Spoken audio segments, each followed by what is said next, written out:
Somewhere in a corner of New York State, there's a herd born not out of death, but out of silence. Snow-white, ghost-like, and one that almost no one is allowed to touch. And this mysterious herd story begins back in the 1940s. Welcome to America's Backyard. Today, we're opening the file on one of New York's strangest and most mysterious residents, the white deer of Seneca. It all started in 1941. The Army decided to build a massive munitions depot in Seneca County, New York. To do that, they fenced in an area of more than 10,000 acres. The goal was simple: keep the ammunition secure.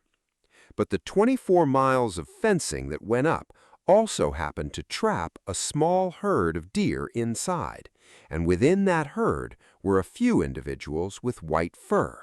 Yep, white, but not albino. This is a different genetic condition called leucism. Albino deer have pink eyes, but these deer have completely normal eyes, brown. By the way, leucism doesn't split neatly into all white or all brown. Within the herd, there are also what's called piebald deer, part white and part brown, almost like an unfinished brushstroke by nature.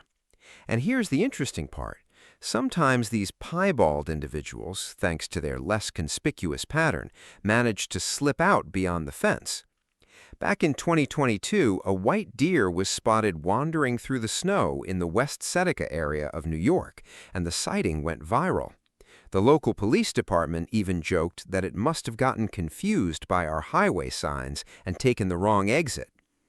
Experts said this deer was likely not from the actual Seneca herd, but an independent case of leucism. But it just goes to show, this genetic trait isn't confined to one depot. It can pop up naturally in the wild, too, rare as it is. So, did these white deer get along with their brown relatives? Not really, because in the deer world, being different is basically a crime. Honestly, in every species, being different tends to be a crime. Anyway, brown deer tend not to accept white fawns into the group because that white coat is basically a giant beacon. It draws predators' attention and puts the whole herd at risk. Normally, a white deer is extremely rare to see in the wild. And if a herd does have a white deer, chances are it walks at the very back because it experiences a quiet kind of exclusion. So, is that white fur ever actually useful in nature? Well, if they lived in Canada or Alaska, it would camouflage them perfectly in the snow. But in New York's green and brown forests, that fur basically screams, "I'm right here." Now let's go back to the deer inside the fence. This herd stayed safe inside that perimeter. And inside that fence, there were no coyotes, no wolves. And when the calendar hit the 1950s, one man signed off on a decision that would change these deer's fate forever. His name was Colonel Franklin Kemble. As the depot's commanding officer, Kemble was out on patrol one day when he spotted these creatures. Utterly captivated by their beauty, Kemble made a decision that day. The order he issued read exactly like this: anything on this base can be shot, except a soldier who touches a white deer, and that soldier's military career is over. That decision laid the foundation for what is today the largest white deer population on Earth. So, what happened next? Generations of inbreeding within a fenced-in area, and that inbreeding strengthened the recessive genes. In simpler terms, the white fur gene spread through most of the herd. Today, roughly 200 to 300 white deer live within the depot, the largest visible population of leucism in the world. But this story isn't quite as pretty as it sounds, because inbreeding comes with a cost. Many of them are born with defects. Some have weakened immune systems, others have cleft palates. So these creatures are alive, but they're not flawless. This military depot was officially closed in 2000, and when the soldiers left, a new nightmare began for the deer. because once the army was gone, tearing down the fences and selling off the land came onto the table, meaning the white deer that had been protected for decades would suddenly become open targets for hunters. Fortunately, local residents and conservationists didn't let that happen. After years of lawsuits and protests, the deer were saved, at least for now. Behind that fight, one name stands out above all: Dennis Money. For more than 20 years, Money has worked to protect this herd, and he founded a nonprofit called Seneca White Deer, Inc. When the depot land was sold in 2016 to a businessman named Earl Martin of Seneca Iron Works, Money's organization didn't have the funds to buy the land outright. But he didn't give up. He struck a deal with Martin to lease part of the property, built a visitor center, and launched what's known today as the Deer Haven Park Tours. So the survival of these deer is actually the result of one person's relentless, largely unrecognized fight. By the way, this depot wasn't just some ordinary site. During the Cold War, it was one of the U.S. Army's most secretive nuclear weapons storage facilities, which means those white deer spent decades walking above underground nuclear bombs, missiles, and military secrets. The Army guarded this place so tightly that the deer lived completely isolated from the outside world, inside a nuclear fortress. Today, the area is managed under the name Deer Haven Park.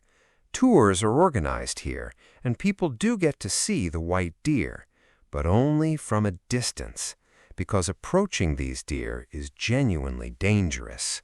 So why is that? Because these deer have lost their survival instincts that their brown relatives still have, they spent years living behind that fence, far from predators, completely safe. So when a human approaches them, the stress they experience is far greater than what a normal deer would feel. And this is where something genuinely fatal comes into play. Scientists call it capture myopathy. Basically, under extreme stress, a deer's muscles start to break themselves down due to a buildup of adrenaline and lactic acid. A deer experiencing capture stress can suffer heart failure, kidney damage, even death. Think about it this way.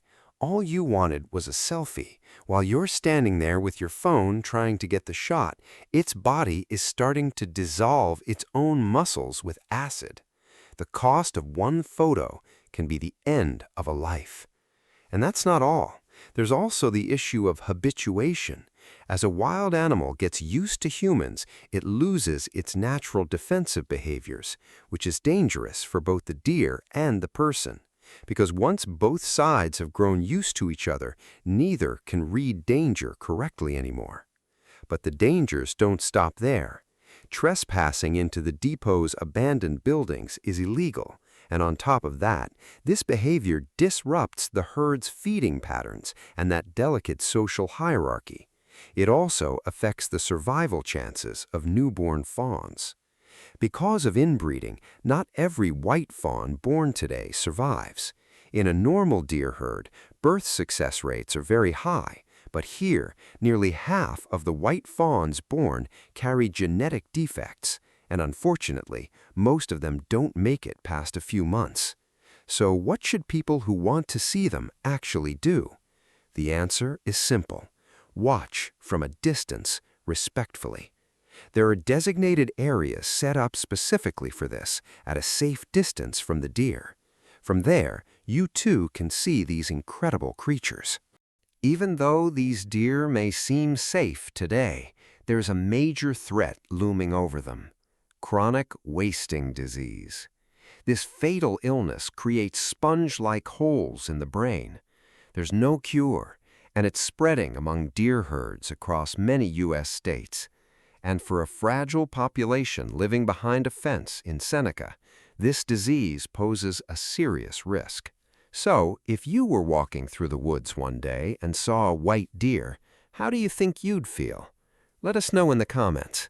As always, I love you all. See you in the next video.